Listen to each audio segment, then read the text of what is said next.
Evening. You know, we are a weekly radio broadcast where we empower individuals for positive living because a negative mind will never give you a positive life. We are a safe outlet where guests can share their stories of how they've overcome challenges to live their desired life. Storytelling is awesome, and all of us have a story to tell. Our guests share personal life stories from their lived perspective. Everyone is born into a once-upon-a-lifetime story. We're just looking for our happily ever after. Well, normally I give a little sort of intro, but I'm just so excited to have tonight in the studio. In fact, I am privileged and honored to have Pastor Maybelle Denwiddie, a preacher, a prophetess, an evangelist, a teacher, a psalmist, author, and counselor as our guest tonight. You know, I read her book, beautiful people, Mapping a Divine Destiny, and it was truth-telling, sometimes humorous, a story of a woman I am happy to call my friend. The road to destiny is never smooth or predictable. I'm glad I chose the right guide. That's the theme of her book. Since this book has been published in 2019, Pastor May, as she is affectionately called, suffered a great loss in that of her partner in love and life, Pastor Jimmy Dinwiddie, in 2024. As I sat down and chatted with her a few weeks ago, the pain of that loss is still evident. However, she is determined to continue her course. Please greet the beautiful people of It's Been Said, Pastor Dinwiddie. Oh, I am delighted to be here tonight, and I greet all of you that are listening. It is a wonderful experience to be connected again with this wonderful young lady who has been a part of my life in, I would say, maybe about 10 years ago. Yeah, 10, 11, maybe even longer than that. Yeah? Yeah. And assisted in the Area Foundation. That's right. In the caregiver support group. Yes. Ah, boy, that was amazing. Yes, what it a was. great time we had. Something that was a gap in our community. Yes. And you, the visionary, saw it. Yes. And so many people, so many individuals were blessed because they were caring for people and they needed that support. That's right. You know? Yes. And at the time, you were caring as well in the Yes. caregiver arena. In that role. Yes, indeed, Yes. indeed. So honored to have you on the show. And stay tuned, beautiful people. This is a story that's going to leave you inspired. Well, you know what it's time for, my monologue. And my monologue tonight is entitled Rowing. Okay? So last week I embarked on a new adventure that got me out on the high seas. Yes, you guessed it, rowing. But not any type of rowing.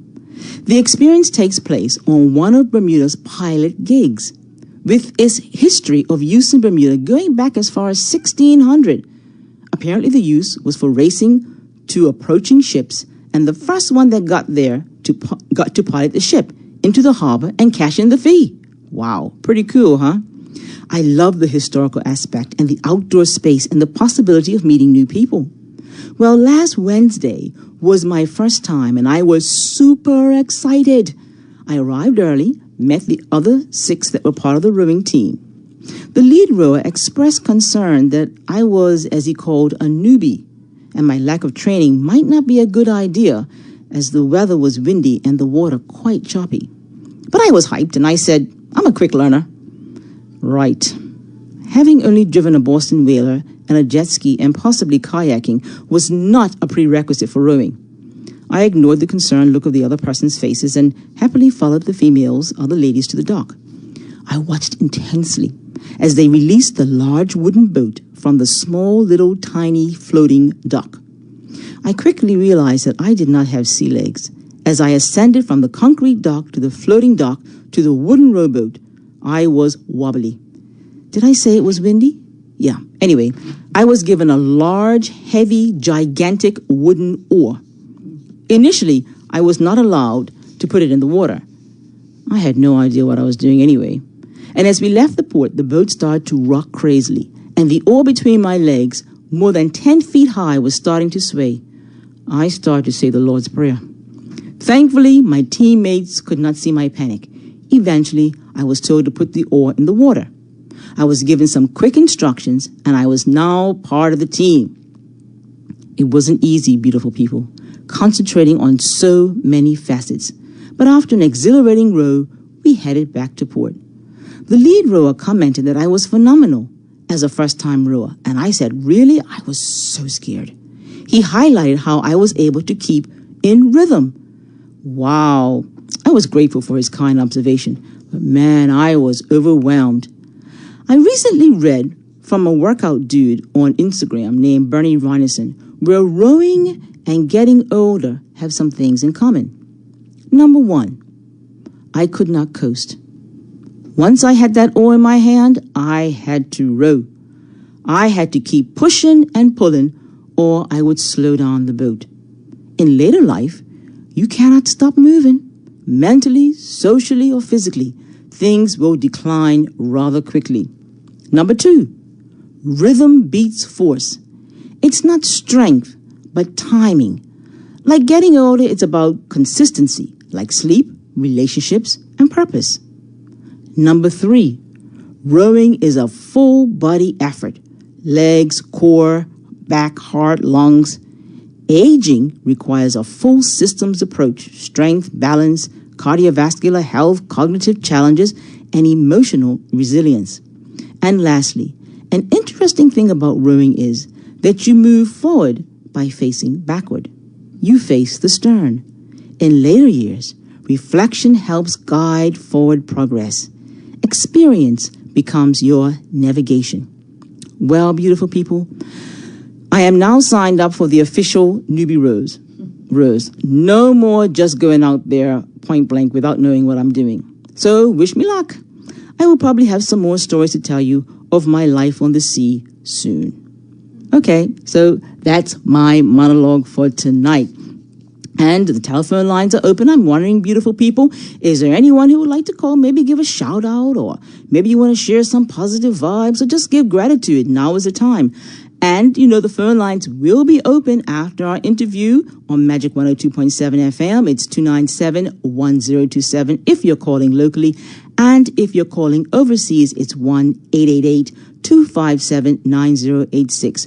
1-888-257-9086 if you're calling from the United States or from the continental U.S. And our local number, 297-1027. I want to give a shout out to Mr. Seymour. I know he's listening, the pharmacist. Thank you for listening, Mr. Seymour, and your support and the cool nickname you have for the show, which is just between you and me. Also, a big shout out to Mr. Shine Hayward, who had his 70th birthday celebration this weekend. It was amazing. And just to let you know that Bootsy is having his show, Bootsy from Hot 107.5 this Saturday on February 21st, and Bermuda Idol, our precious yearly Bermuda Idol, March 14th, which will be featuring our very own Tariq from Tariq's Variety Show. And just to remind you that our lines will be open after our story. I don't see the phone lines ringing, so I'm thinking all of you are just wanting me to get into this wonderful, wonderful interview, our storytelling and our narrative for tonight. Pastor Maybelle Denwiddie, welcome again. So happy to have you here with us. And even though I know you have popularity on the island, I know that for a fact. People know of you, know through you, know because of the things that you do. For listeners who may be meeting you for the first time here on the radio, how do you usually describe who you are and what God has called you to do? Well, who am I? I would express it this way. I am a sum total of all the experiences I've lived through. Wow. Some of them are good, some of them not so good. Sure. But my journey has allowed me to see people as individuals. Got it. To recognize their pain and to deal hope. Look at that. Wow, yes. Wow. That's pretty succinct in a sense, and recognizing that we are the sum total of who we are. All of our experiences. Sometimes things we probably would have avoided if we could have. Yes. But that would But be... nothing is wasted. No. No experience, whether good or bad, is wasted. No. It helps to make us who we are. Sometimes it takes a while for us to figure that out, doesn't it? You know? We say, why us, God? Why? Why? Very true. You know? And oftentimes it's more like, how? How am I going to be able to deal with that? And that's what, from a spiritual standpoint, you know, that's what he provides for us. That's right. That's right. Okay. So I'm going to say this. You were born into ministry. We talked about your time from growing up being with elders in the church, and some of them were your family members. Yes. Like your uncle and your aunt. They were Trotts, right? Trotts. Yeah. And where were they located? Which area of Bermuda was the church located? Some people may be familiar with it. The church was located at in Flats. Okay. Evangel Tabernacle. Evangel Tabernacle. And what was the name of your aunt and uncle? My uncle, he was the one that brought the holiness movement to Bermuda. Amazing. It was Thomas Trott. Okay. And his wife was Hetty Trott. Hetty Trott. Okay. And they were the ones that they were living in Staten Island, New York. Okay. He was a party man, liked to drink. Really? Oh, yes. And he was introduced to Christ as his Savior and received salvation in Staten Island. Amazing. And also received the gift of the Holy Spirit. And came back to the island to tell of his newfound joy. He wanted to share it with his family. Okay.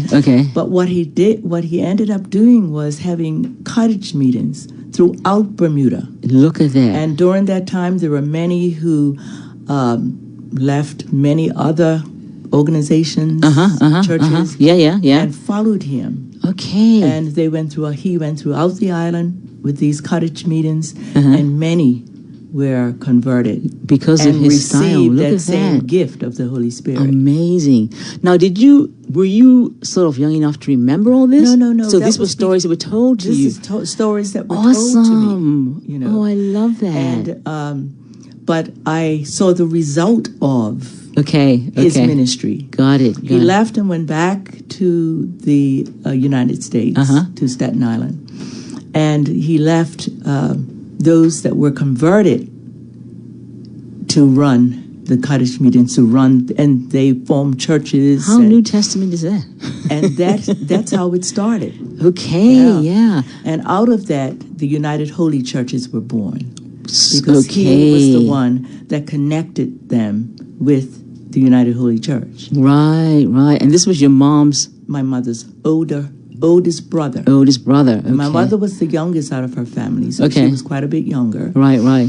He was old when I only knew him as an old man. Got it. Yeah. And then you had an aunt. Then I had an aunt that took over from, that was anybody of any age would know her, Marjorie Trott. Okay. Now, obviously, at that time, there was no sort of stigma with women leaders because some churches don't sort of fall into that. But the denomination or the religion that you were part of always had women as well as men. Wow. Amazing. Yes. So that's why I say that you were born into ministry. That's right. I was. And I was born into knowing and hearing of miracles. Okay. You know, I can remember there was a lady that when I came along, she was still living, but she was raised from the dead.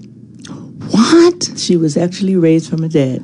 Now, that's a miracle. Her name was Lily Painter. Lily Painter. Amazing. She was from St. George's, and she had passed. And my uncle and aunt, they went and they prayed her back. Ooh. And her first words were, "Why did you pray me back?" No way. It was so beautiful.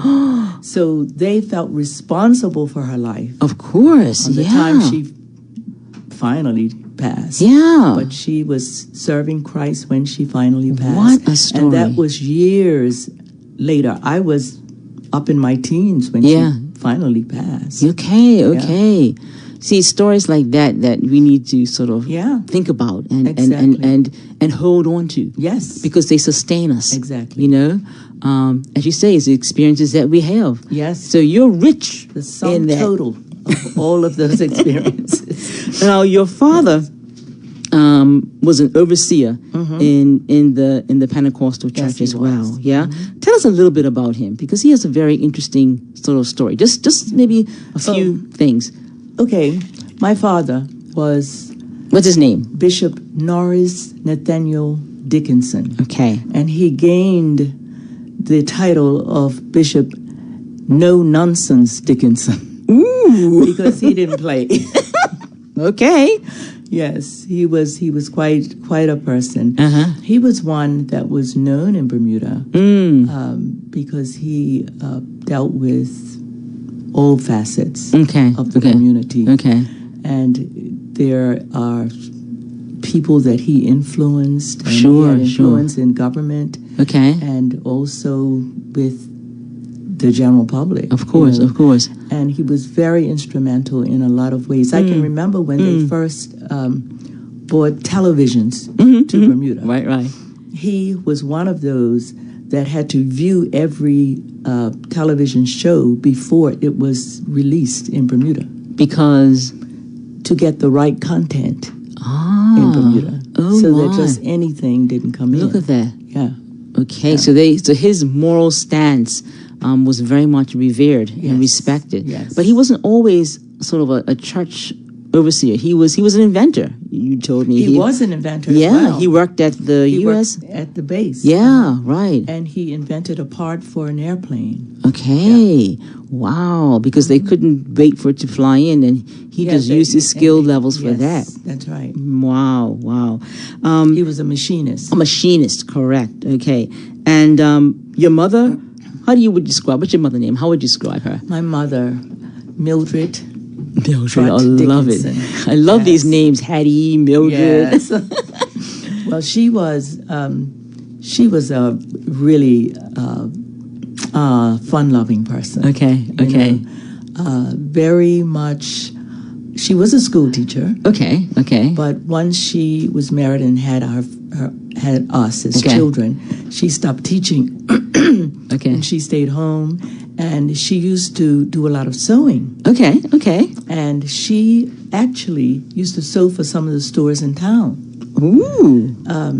She used to make children's little smock dresses Oh, yeah. Oh, my. Those out are of the very Liberty intricate. print. Yes. Yeah. Wow. And she used to sell to a place called Hildred's. Hildred's. Okay. Some people may be listening and remember Hildred's. Yeah. Yeah. If they're older than I am, they would remember. Because I can remember as a little girl Yeah. going on the ferry.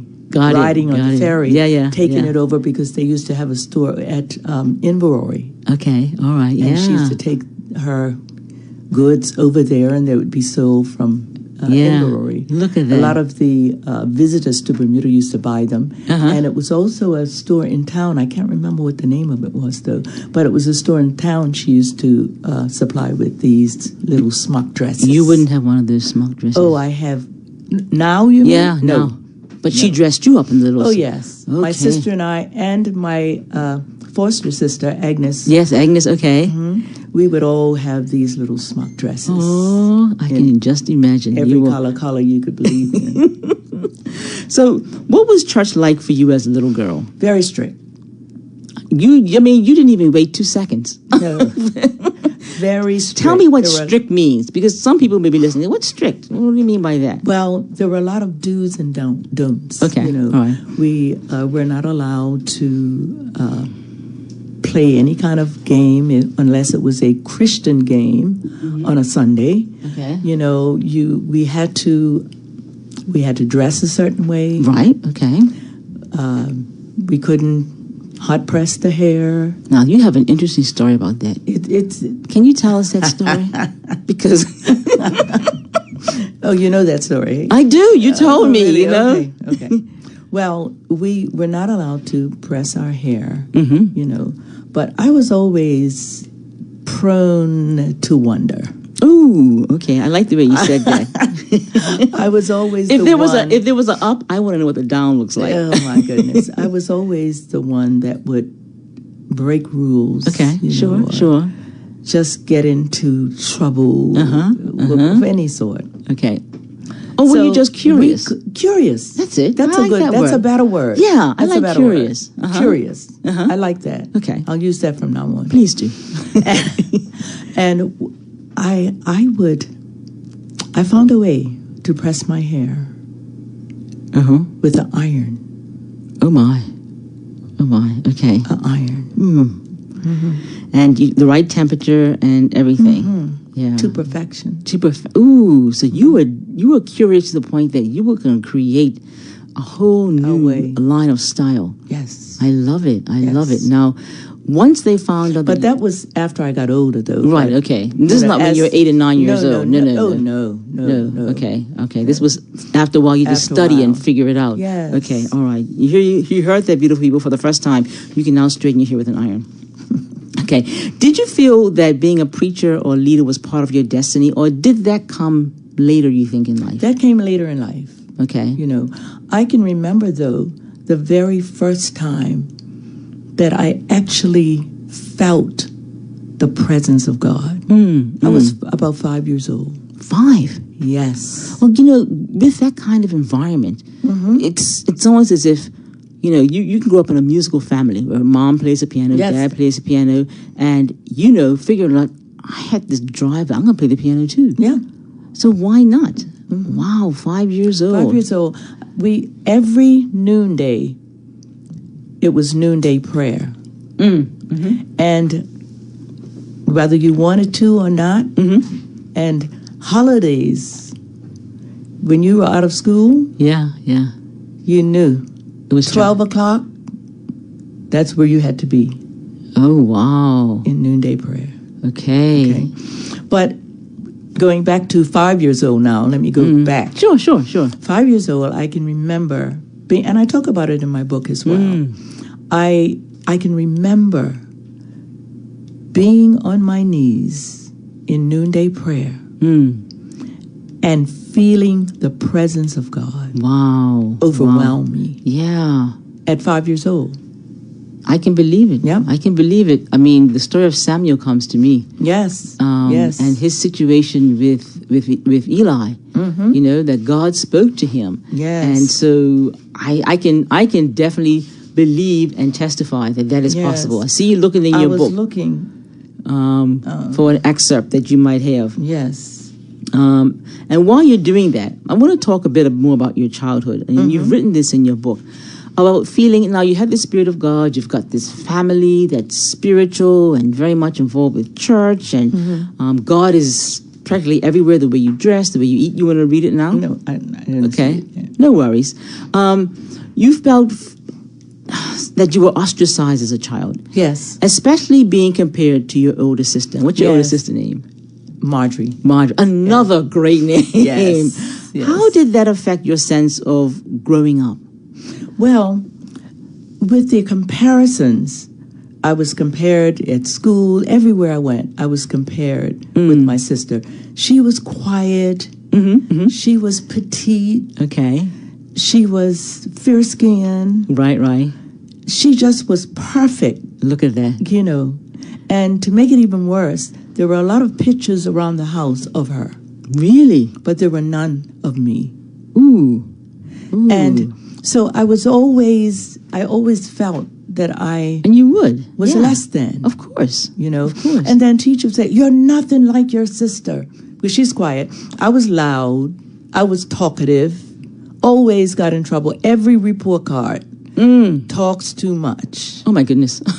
I was talkative. Yes. Because you had things that need to come out. Well, yes. At least I thought they needed to come out. But no, in whether those days, the right time or the wrong time. And not to sort of bypass that there should be respect, but there are some things that are just innate in a person. Yes. Yes. And so this comparison, and how did it affect you as a person? Well, I began to feel that, number one, because she was so different from me, I really thought I was adopted. Wow. I had the sense that I must be adopted. Oh, that's pretty serious. Yeah. And I can remember, I don't think this is in my book, but I can remember at one time going in the bathroom. You know, in the bathroom then you had tile going around, and it had a black border. Yes. Oh my goodness. Yeah. Right. Yeah. And I wrote with soap on the border, the black border. Right. Right. I am the black sheep of this family. Yeah, I remember that. Wow. I remember that. That's pretty painful. Yeah. Pretty painful. And I really thought because of the teachers compared me. Of course. There was enough evidence. Everywhere I went, I was compared to my sister. Wow. You're nothing like your sister. Yeah, yeah. You These know. painful words. You know, they say sticks and stones. Even one teacher, because I was so talkative and fidgety, told me I would end up in St. Brendan's.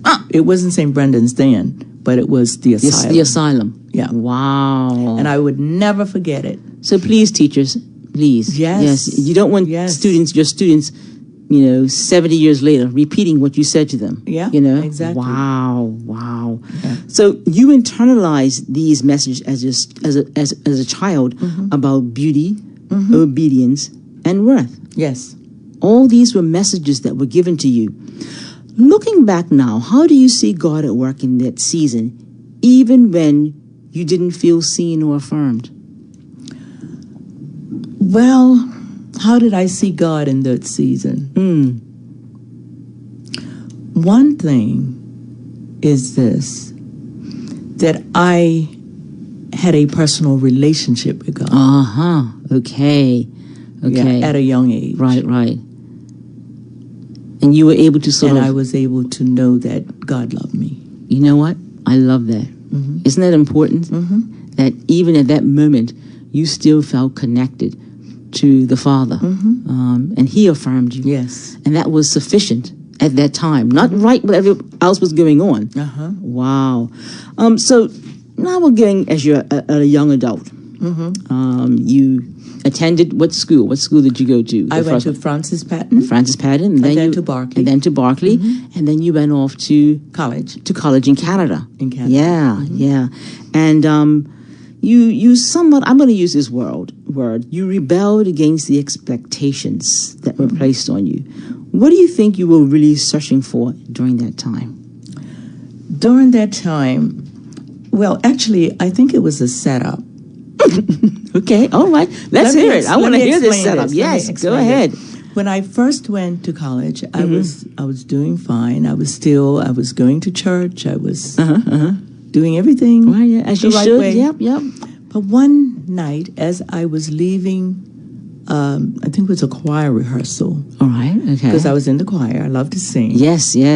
And I was leaving choir rehearsal, and I used to have to take a train, a bus, then walk through an alley to my apartment. I was by myself. And I had gotten off the bus. I had taken the train, gotten off the bus, and I was walking through this alley. And I heard someone hollering out to me behind me. And I looked, and there was a guy running to catch me. I took off running. Wow. I ran as fast as I could. Yeah. Got to my door, and usually I'm scrambling, trying to find my key in my purse and what have you. Yeah. But the first thing I grabbed was my key. Opened the door, went in, and he was right there on the doorstep. So that was a scary experience. Absolutely. That's frightening. But a setup. Okay. Because from that point on, I stopped going to church. Yes. Especially in the evening. Yeah. Or to choir rehearsal. Right. And so I got caught up with friends. And I remember coming from school one day, and my friends were saying, they were talking about what they were going to do and where they were going. And then they said, oh, but Maybelle can't do it because, Yeah, of course, yeah. And I You're said, a church girl. okay, I'm going to show them. And I started going out. And I quite enjoyed it. Oh, yes. The curiosity side of you said, hey. And I felt, oh, wow, this is something new. And I kind of broke out from The norms. The Your norm. norms. Yeah, yeah. And I began to do some things that Church girls shouldn't do. church girls didn't do. Church girls, yes, yes. I can hear my son saying something now, if he was here, in regards to these moments that you have, you know, from moving in one direction, which is very much, I guess, propelling you toward a certain space. And whether or not these spaces that you're now in are for you. You know, because you did say in the beginning, life has experiences. That's right. And they are meant to be for you at that time. Exactly. Yeah, Yes. yeah. Yes. Now, I'm going to go a little deeper. You shared about partying and relationships. Did any part of you feel conflicted about growing up in the church, but here doing something differently? I was enjoying the freedom. Yes. And of course. Yeah. Of course. Yeah. You said you like to dance. I loved it. Oh, my. Oh, my Yes. goodness. I loved it. The boogaloo was out, and I was doing it. You were the boogalooing queen. What? Wow. So there were things I really enjoyed doing, Yeah. you know. But they were not godly things. Sure. You know. Yeah. What would you... And that's why...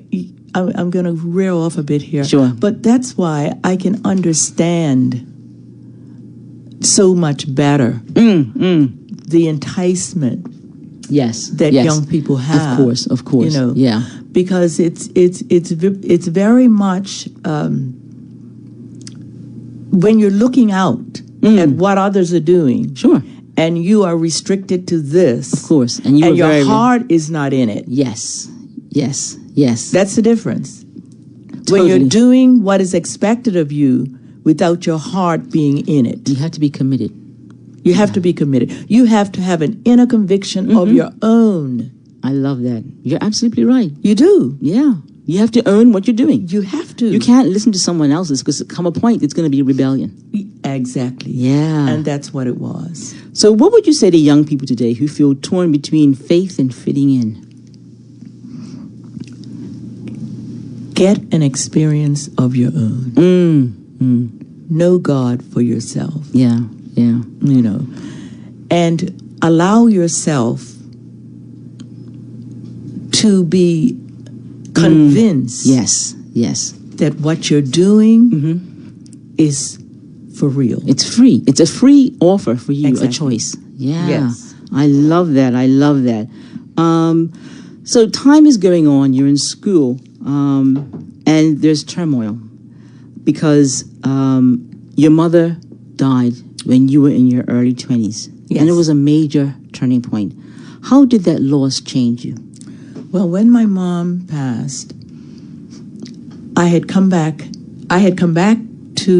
was back in Bermuda, of course. Okay. And when I came back to Bermuda, I found, with all intentions of breaking loose. Oh, just freedom. I think you had a friend in Canada, I had a friend in Canada. Yeah. And he was planning on coming down and Yeah. So you had it all worked out. had it all worked out.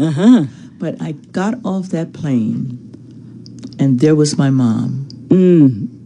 She had a stroke. Ooh. And she was on a walking stick. Wow. Tore me to pieces. Of course. But I still wasn't ready to do the Christian thing. But I knew I couldn't break loose like I wanted to. Okay. Because of her. Right. I didn't want to hurt her. Right. So I went through the motions. I went to church. But anyone that was there knew that my heart wasn't in it. Maybelle is a different person. Wow. I was just waiting for someone to say something that would tick me off. Okay. So that I could have an excuse Yep. to say I'm not going anymore. To jet. Goodbye. But in that season, there were 3 people that I mentioned in my book. Yeah. It was Mary Eben, Okay. Sister Mary Eben, Right. Sister Melita Landy, who is still with us, Wow. and Sister Muriel Stabel, Yes, my mom's cousin. your mother's cousin. Aunt Muriel. Yes. That's right. Those 3 were the people that handled me with kid gloves during that time. Yes, okay. Yeah. Thankful And for I'm that. thankful There are these for the three. influence that they had and the wisdom, That's what they you're talking had. about. Yeah, the divine wisdom. divine wisdom. Yeah, to be able to see through it all. They knew. Yeah. In talking to them later, Uh-huh. they knew. They know. Yeah, they saw that there was a hand upon you, and it had to see itself through. Go through your time, but we're here for you. Yes. So it did have an impact on you in many ways. But then when your mother passed, your father remarried, and that brought new challenges. Yes. And there was rejection, and there was misunderstandings. And how did that season deepen your wounds, or was it resilience? No, well, actually, at that time, I was solid. Okay, all right, okay. You know, when this happened, Right. when my father remarried, that is. He remarried a few years after. After that, okay. And I was, at that time, it was, can I go back and talk about Go right ahead. the change This is that your came? story. This is your story. You know that song, A Pastor. Wonderful Change There you go. has come over me. you know. Yes. But I had come back from school, still in that state of, I'm just going Yeah. because I don't want to hurt my mom. Right. But there was a lady that came here, an evangelist, that came here, and she was running a revival Okay. at Warwick Holiness Church. Okay. Well, after the service was over, of course, I'm the first one out the door. Okay. Yeah. I'm Fine. going Yeah. out, Yeah. talking friends outside, having a good laugh and talk. Yeah. All of a sudden, I heard like an explosion inside, in the church. Right. And I went to look to see what was happening. Okay. Of course. Yeah. And The curious person that you are. the curious person that I am. Right. And just as I poked my head around the corner, Yeah. the evangelist said, "Come, call me in." Right. Okay. And it was people in there, they were praising God. Sure. And I knew better as to not go. Oh yeah. No, you had to follow I had through. to be yes. respectful. So I walked in, just kind of dragging my feet, and I looked up. She says, "Come right up here." Called me right up to the very front. And they start singing this song. "Oh, to Jesus, Ooh. I surrender. Ooh. Oh, to him, That's I the heartbreaker right freely there. give. Mm-hmm. I will ever love and serve him. In his presence daily live. I surrender all. I surrender all. Believe me, Kat, a pressure, I felt it, push me, force me to the ground, to my knees. Ooh. Yeah. And then force my head to the floor. And it was that night That was it. that I recommitted my life to Christ. Look at that. And I gave him an eternal yes. Yeah, there was no going back. No going back. And that's where the change came. Yeah, what a transformation. What a transformation. To be in the right place at the right time. Yeah. Awesome. Yep. Awesome.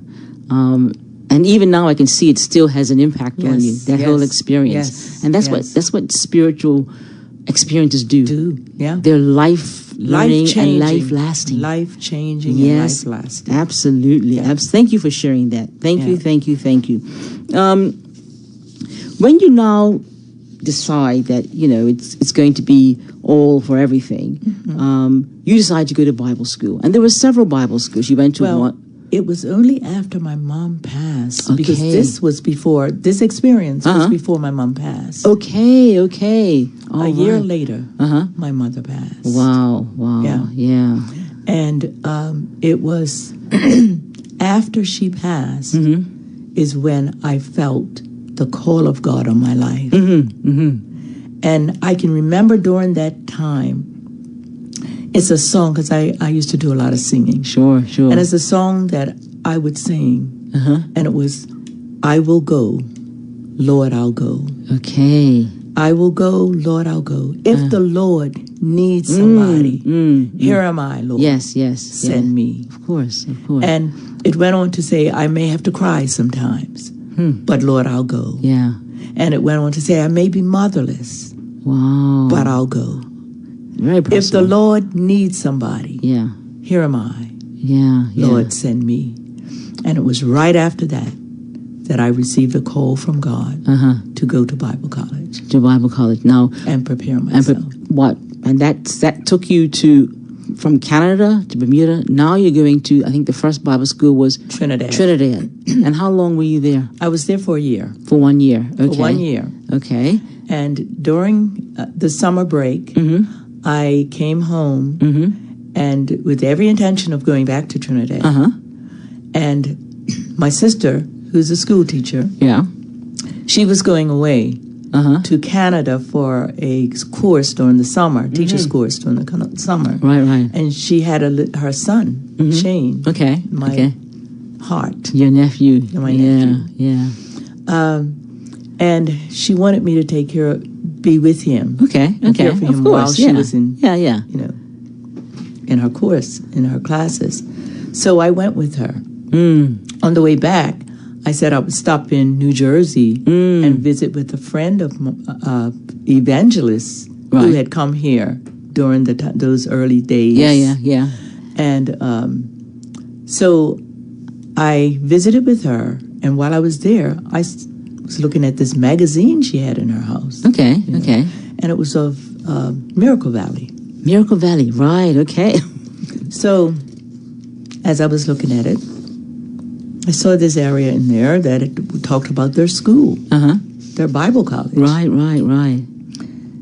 And the Lord impressed on me, this is where I want you. Okay, not Trinidad. You had to leave. Wow, okay.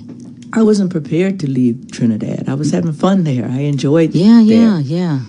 But I knew it was God. And I said, okay, let me apply. Maybe I won't get in. But I sent out an application. And I was accepted. You were accepted. Awesome. So then, but I was accepted for the January and not the September. Okay, all right.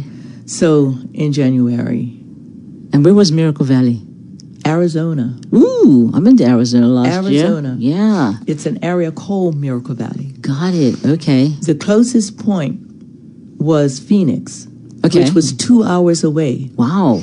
I didn't know anyone who had been there. I didn't know any students that were there. Right. I had no idea of why am I going Why are here. you there? Yeah. But I knew it was God. So, and you would have to get my book to read about the story. And this book you have to, because let me tell you what happened in Miracle Valley. You met your husband in Bible school. Well, he wasn't your husband. He was, at that time, a friend, and you fell in love. Yeah. Yes. Yes. Was it a quick romance, short romance, or how would you describe it? Was unexpected. I like that word. I was in the prayer room. I was praying,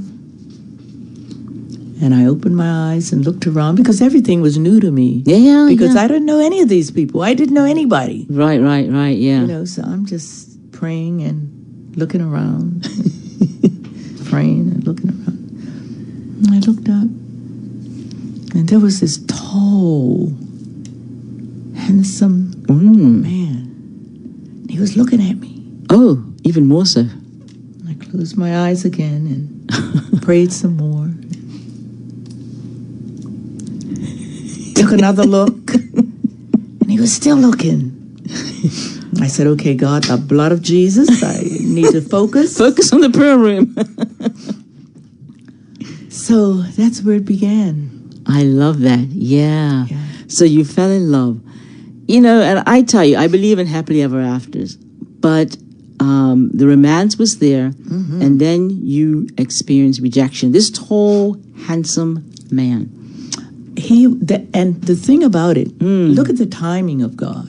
Okay. Because that semester was the only semester we were there together. From January until June. June. Okay. So, yeah, that's like, what, 6 months?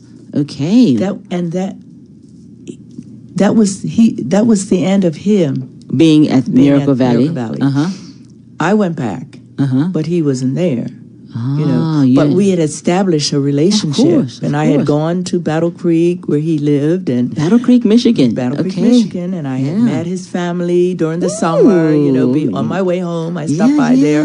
When I came back to Bermuda, I told everybody about how God had done this. Yes, sent your Boaz. Yes. Went back the next semester, and things are going fine, and it was great. Yeah, it's a long-distance relationship now. Relationship. And then I received a letter. There's no text messages and cell phones. Dear John letter. Ooh. I thought I would not live to see another day. Ooh, wow. My whole life flashed before me. My summer flashed before me, where I had come back to Bermuda and told everybody about this Boaz that I had found. It was God thing. And, and he was gone. Just like that. Said, I can't come back. Wow. Can't come back to painful. Now, I'm going to fast forward because we're leaving the audience, the beautiful people in the state of like, what? Wait a minute. We were all with you in the prayer room. How did you do this to us? But the year 1974 was a good year because you realized more than anything how your life became very prophetic. Yes. In this. And you had a spiritual revelation that led to reconciliation. Yes.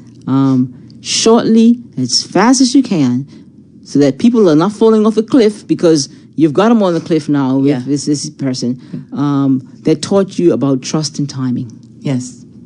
Well, I was determined. I wasn't coming back to Bermuda.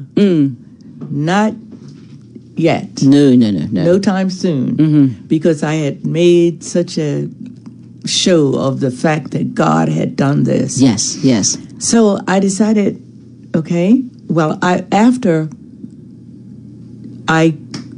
graduation, they send you out to a location for field training. Sure. And of all the places, you wouldn't know where you were going until they came to your dorm room and said, we have your assignment. Right. This is where you're going. Be ready to leave in the morning. So the knock finally came on my door. I thought I was going to California because I knew a friend of mine, her father was a pastor, and he was going to ask for me. Yeah. So I thought that's where I was going. I was all packed and ready to go. And they came to my door and says, we have your assignment. I said, oh, great. Yes. California, here I come. And they handed me my assignment.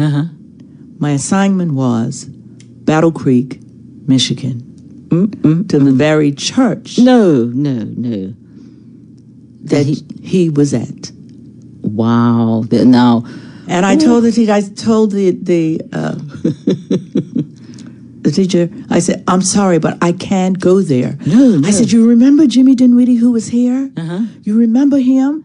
Well, we were going together, and he separated, he broke off from me. He broke off from me. I can't go there. Right. And they said, well, we have prayed. And the pastor of the church there, which was Jim's pastor, everything that he has asked for, you are the only student that can fulfill this assignment. So we have prayed, and we feel this is where you need to go. Okay. I went to my room. I was so upset. Went back in, sat on the bed, and I picked a promise. I said, oh, God, please, what is this? And the promise says, whatsoever he says unto you, do it. Obedience. And on the back of it, the back of the promise, it has a little saying. Right. And it said, what God in his wisdom has assigned. Now therefore do with all your might and in doing so, find out God's perfect will. Yes, yes. I said, wow. So I went. Can you imagine what I felt like? Oh, no. I'm with you. I'm sure that our audience are with you as well, Pastor Maybelle. We're like, this is humiliation. It was. It's humiliation. There's no other word for it. Like, I felt I was so humiliated. Yeah. Going there.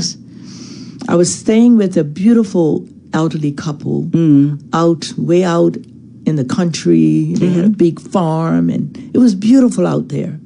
But then the time came when I had to go to church.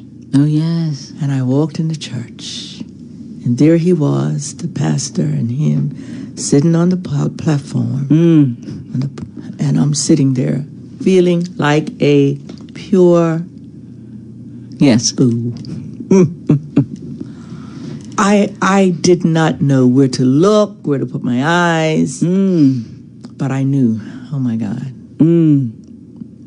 What an experience. It was, I explained the experience in my book. And people, if you want to hear the rest of the story of how it all transformed and transpired, you have got to get this book. Literally, it's just a wonderful thing. And you'll hear how it all panned out and how Pastor Maybelle pulled herself together and how it became such a wonderful thing. But 1974, you had a vision that you were going to get married by the end of the year. In 1974, it was around September of that year. Right. Well, first of all, I was in a prayer session with a girlfriend of mine who was in Bible school, and she was in Minneapolis, Minnesota. Okay. And I went to her mom's house for prayer. Right. And her mother was very much into, she was a prophet. A prophetess. Okay. And as she was praying, she said to me, God said he's going to give you the desire of your heart before the end of this year. Okay. And I said, well, my desire is to be married. Okay, straight up. That's it. That's it. I don't know to who, but it's got to come from somewhere. Yes. So the Lord said before the end of the year. Yes. So I went to the calendar. I looked at December, the last possible day, because I wanted to be on a Saturday. The last possible date would be December the 28th. Okay, all right. And that was my date. And I don't know to who and where he was coming from. And the amazing part about it, beautiful people, is that she actually put aside a wedding dress. Didn't have anybody yet. Listen up for you single people. Well, this is what happened. No, don't do it unless God instructs you. Because what happened was, wait a minute now. You're getting me excited now. Good. What happened was, I was asleep. Okay. I'm a dreamer. Yes, I know I'm that. a dreamer. Yeah. I was asleep, and I had this dream. My girlfriend was getting married on November. In November. Yeah. She was getting married on Thanksgiving Day. Okay. Ooh. Okay. Okay. And I was helping her get everything ready for her wedding, right? And in September, I had this dream. And in the dream, I said, oh, my goodness. I'm doing everything to help you for your wedding. And I'm getting married in 3 weeks' time. Oh, my goodness. And I've done nothing to prepare. Dear. Right. So I got up and I told Barbara about it. Her name was Barbara. Okay. I said, Barbara, I had this dream that I was helping you, and I was. I had helped her pick out everything for her wedding. Okay. And hers was in November. Right. And I was dreaming that, I was helping you, and yet I was getting married in 3 weeks' time, and you hadn't done anything. I hadn't done anything. So I looked at the calendar, and it was actually 4 weeks. Until? From her date. Until December 28th. To my December 28th. Yeah.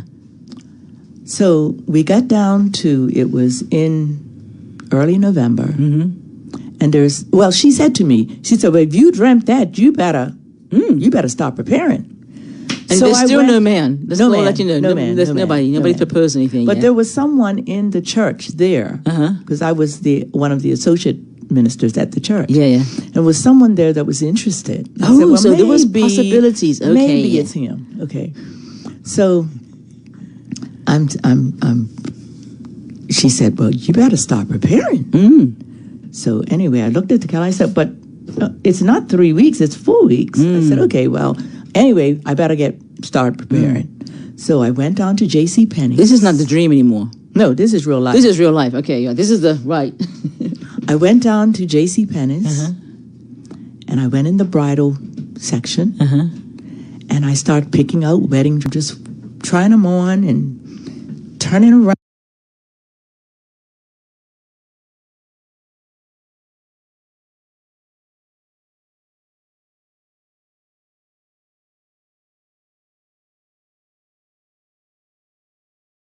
Right. I thought that was safe. Yeah, that's truly safe. Yeah. And so I'm just. So I found the perfect dress, put it in layaway. And you can do it then. Start paying on. I got things that I would have for my honeymoon, and all of that. It was in layaway, and I'm paying on it. Right. So then it comes down to November. Still nobody. And Barbara had to change her date. Something happened, and she had to postpone her wedding. Oh, no. For a week. Okay. Which made it exactly 3 weeks. So now it lined up with the dream. Now it's lining up. But where's the man? Yes. So it's in November. It's early November, and we went to do a revival in Millen, Georgia. Okay. Greyhound bus down. Beautiful revival. Okay. The Lord really moved. Okay. Yeah. Came back on Greyhound bus. That was the mode of transportation at that time. Okay. So we got back, and there was a revival going on at Barbara's brother's church. Okay. And we wanted to go, but we were tired, so we laid down, took a nap, and then got up, and we went. We were late, but we went. Yeah. We got there, and just as we got there, the revivalist was calling everyone up to the front because we were really late. Okay. And everybody went up, so we went up too. And he came over to me. Jimmy. No. Jim is nowhere in sight. Jim is nowhere in sight. Who came over to you? This guy the that was running other possibility. the guy that was running this revival. Okay. I'm sorry. Church. Yeah. Okay. Stay with the story, Katerina. I'm still trying to wait for Jimmy to come. He ain't coming yet. So anyway, we were in this lineup here, and the minister is ministering to different people. He came to me, and he began to tell me the type of people that I would minister to, and how the impact my life will have on them, and all of this, right? And that was exciting to me because I was all about ministry. Right. And then he left. Then he came back to me. And he said, the whole time I was ministering to you, I was hearing this name. And he called Jim's name. Wow. And he prayed for him. He said, God, set his soul on fire. Wow. And the next day. Ooh. Come on now. The next day. I got a call from Jim. Wow. He had found out from someone that knew us. Right. What my number was. What our number was at the house. Right. And he called. And it was that day we got back together. That was in November. What? Okay, that's November. That's November. And, Pastor Maybelle. Let me Let me tell you this. I have literally run out of time on this show. And this is something I rarely do. But I want to bring you back for part 2. Oh. Is that possible? Okay. Because your story is so rich. It is so powerful. It is so in sync with today. Yeah. You know, we have to believe in something in order for us to be able to see the manifestation of God's purpose in our life. That's right. And your story, even though it was years ago, you know, it has transpired to where you are today. Yes. And I think we can, and this was 1974, so we're stopping at 1974, okay, because we've got more years to come. And I want our audience, beautiful people, to get the insight of it. And I've never done this in the show. So I know this is the Spirit of God. I'm a spiritual person, and I know God is speaking to me. And I've actually written it down. Can you come back for part 2? Because I don't want to rush this story. I don't want to say, okay, now quickly fast forward. I believe there's more to it. And so we're going to arrange a time where you can come back and give part 2. Is that okay? Okay. Is that fine? Yes, that's fine. I love that. If it can help somebody else. And it will. It will help somebody. It's helping people. It's helping, I'm sure it's helping my son. Is it helping you? John Lucas in the audience, see? Oh, yeah, I'm learning. See, he's in his 30s and he's learning, okay? About what it means to trust God. Yes. To see miracles happen. Yes. I don't want to sort of take your space. I've got so much paper here of questions to ask, and I want to make sure people have it. But I'm going to open up the telephone lines, okay? That if anybody wants to call thus far and just give a shout out, give a thought, give a message, we're going to have Pastor May come back because I just love her story. I love what she is doing. So you can call us now at 297-1027, or you can call, if you're overseas, 1-888-257-9086. I know I only have an hour show, and people have talked to me about having more, and we're going to work on that. We're definitely going to work on it.